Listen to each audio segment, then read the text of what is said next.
Hi hello ನಮಸ್ಕಾರ ಕರ್ನಾಟಕ. ನಾನು ನಿಮ್ಮ ಮಿಸ್ಟರ್ ಕನ್ನಡ ಕ್ರಿಯೇಟರ್. ಎಲ್ಲರೂ ಹೇಗಿದ್ದೀರಾ? ನಾನು ಸಕ್ಕತ್ತಾಗಿದ್ದೀನಿ, ನೀವು ಸಕ್ಕತ್ತಾಗಿದ್ದೀರಾ ಅಂತ ಅಂದ್ಕೊಂಡಿದ್ದೀರಾ. ಇವತ್ತು ನಾನು ಏನು ಹೇಳಬೇಕು ಅಂತ ಅಂದ್ಕೊಂಡಿದ್ದೀನಿ ಅಂದರೆ ಒಂದು ಕತೆ ಹೇಳಬೇಕು ಅಂತ ಅಂದ್ಕೊಂಡಿದ್ದೀನಿ ನಿಮಗೆಲ್ಲ. ಸೊ 9 ಜನ ಪೊಲೀಸರಿಗೆ ಗಲ್ಲು ಶಿಕ್ಷೆ ಆಗಿರೋ ಕತೆ. ಸೊ ಈ ಕತೆ ಏನು, ಈ ಹೇಯ ಕೃತ್ಯ ನಡೆದಿರೋದು ಎಲ್ಲಿ, ಸೊ ಏನಕ್ಕೆ ಈ 9 ಜನ ಪೊಲೀಸರಿಗೆ ಗಲ್ಲು ಶಿಕ್ಷೆ ಆಯಿತು, ಯಾಕೆ ಈ ಗಲ್ಲು ಶಿಕ್ಷೆ ಆಯಿತು ಅಂತ ಹೇಳ್ಬಿಟ್ಟು ನಿಮಗೆ ಈ ಕತೆ ಹೇಳೋದಕ್ಕೆ ಬಂದಿದ್ದೀನಿ. ಸೊ ಕತೆ ಸ್ಟಾರ್ಟ್ ಆಗೋದು ಒಂದು ಅಪ್ಪ ಮತ್ತೆ ಮಗನಿಂದ. ಒಂದು ಊರಲ್ಲಿ ಒಬ್ಬ ಅಪ್ಪ ಮತ್ತೆ ಮಗ ಇರ್ತಾರೆ. ಅಪ್ಪನಿಗೆ ಮೊಬೈಲ್ ಅಂಗಡಿ ಇರುತ್ತೆ, ಮೊಬೈಲ್ ರಿಪೇರಿ, ಮೊಬೈಲ್ ಸರ್ವಿಸ್ ಮಾಡೋ ಅಂಗಡಿ ಇರುತ್ತೆ. ಸೊ ಆ ಅಂಗಡಿ, ಸೊ ಈ ಕತೆ ನಡೆದಿರೋದು 2020ರಲ್ಲಿ. ಸೊ ಕರೋನಾ ವೈರಸ್ ಯಾವಾಗ ಬಂತಲ್ಲ ಆವಾಗ, ಲಾಕ್ಡೌನ್ ಆದಾಗ.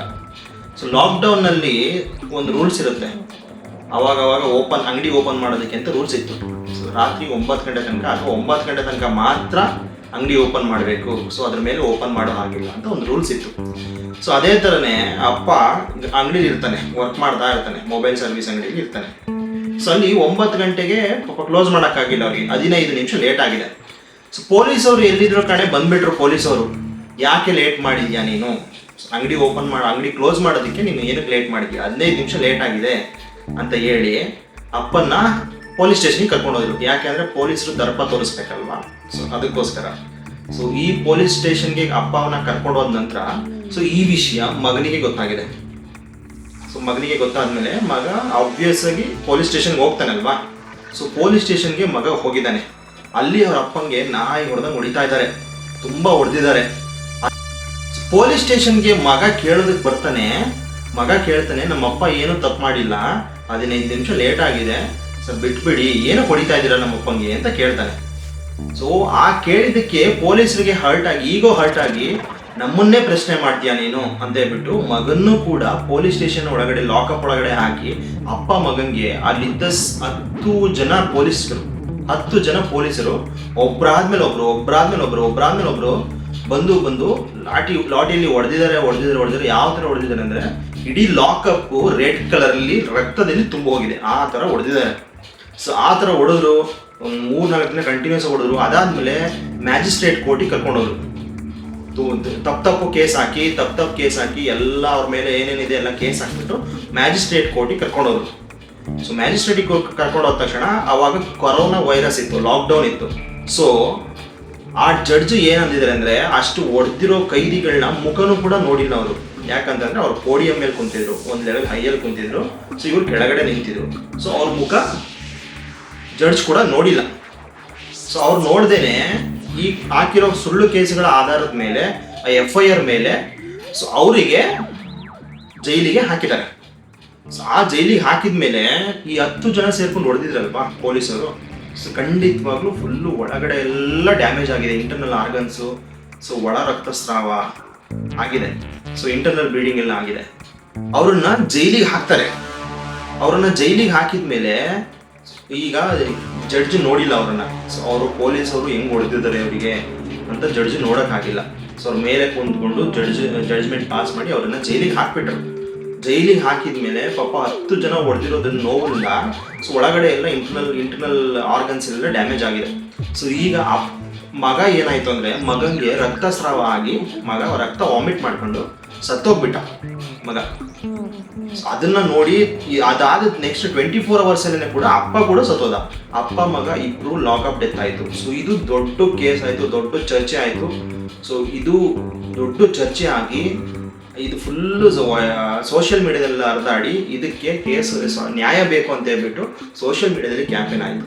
ಅದಾದ ನಂತರ ಮತ್ತೆ ಅದೇ ಸ್ಟೇಷನಲ್ಲಿ ಒಬ್ಬ ಮಹಿಳೆ ಪೊಲೀಸ್ ಕಾನ್ಸ್ಟೇಬಲ್, ಸೊ ಇವರೆಲ್ಲ ಮಾಡಿರೋ ಅನ್ಯಾಯನ ನೋಡದೆ ಇರೋಕ್ಕಾಗದೆ ಅವ್ರು ಬಂದ್ಬಿಟ್ಟು ಮತ್ತೆ ವಾಪಸ್ ಅವರು ಸಾಕ್ಷಿ ಹೇಳಿದರು. ಹೌದು, ಈ ಥರ 10 ಜನ ಸೇರಿಕೊಂಡು ಅವ್ರಿಗೆ ರಕ್ತ ಬರೋ ಹಾಗೆ ಹೊಡೆದಿದ್ದಾರೆ. ಯಾವ ಥರ ಹೊಡೆದಿದ್ದಾರೆ ಅಂದರೆ, ಲಾಕಪ್ ಎಲ್ಲ ಕೆಂಪಾಗಿ ಹೋಗ್ಬಿಟ್ಟಿತ್ತು ರಕ್ತದೇನೆ ಅಂತ ಹೇಳ್ಬಿಟ್ಟು ಅವ್ರು ಬಂದ್ಬಿಟ್ಟು ಸಾಕ್ಷಿ ಹೇಳಿದರು ಕೋರ್ಟ್ನಲ್ಲಿ.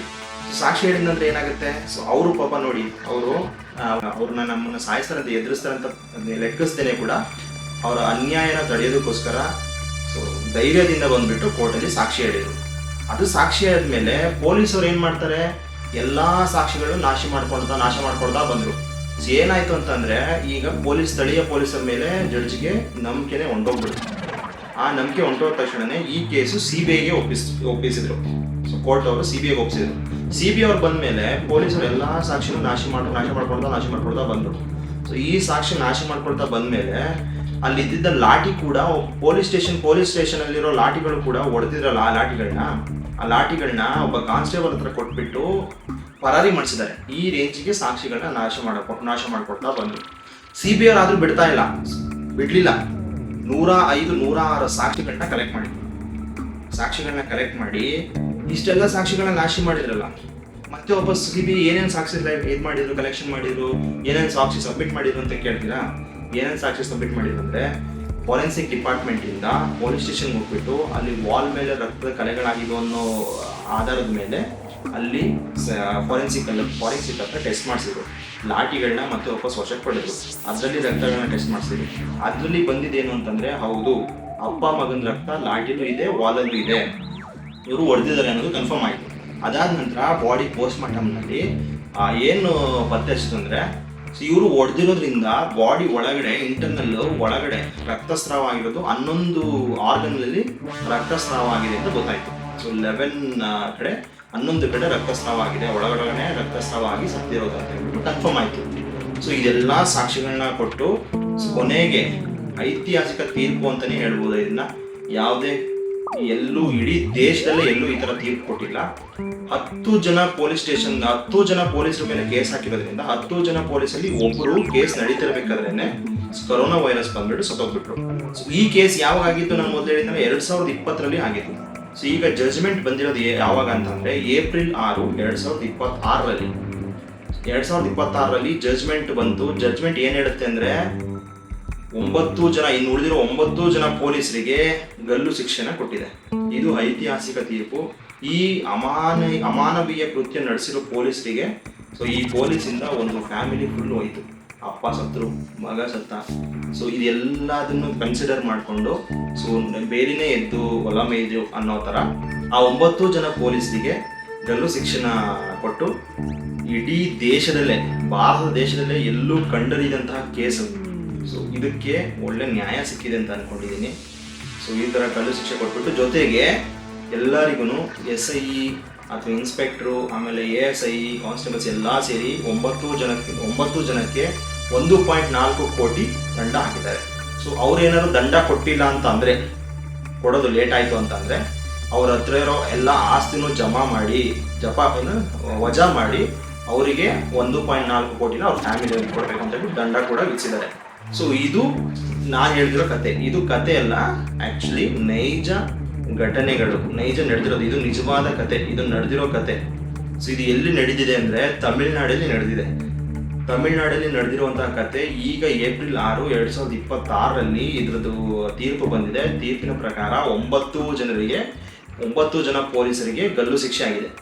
ಸೊ ನೀವು ಎಲ್ಲ ಸೋಷಿಯಲ್ ಮೀಡಿಯಾದಲ್ಲಿ ನೋಡ್ತಾ ಇರ್ತೀರಾ. ಸೊ ಏನಾಯ್ತು ಯಾಕಾಯ್ತು 9 ಜನ ಪೊಲೀಸರಿಗೆ ಗಲ್ಲು ಶಿಕ್ಷೆ ಅಂತ ಕೇಳಿದರೆ ಅದಕ್ಕೆ ಕಾರಣ ಇದೆ.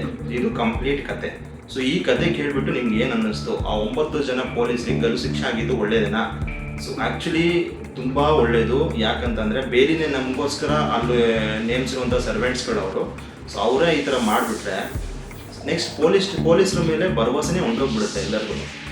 ಹಾಗಾಗಿ ಇಡೀ ದೇಶನೇ ಹೆಮ್ಮೆ ಪಡುವಂತಹ ಒಂದು ತೀರ್ಮಾನ, ಒಂದು ತೀರ್ಪು.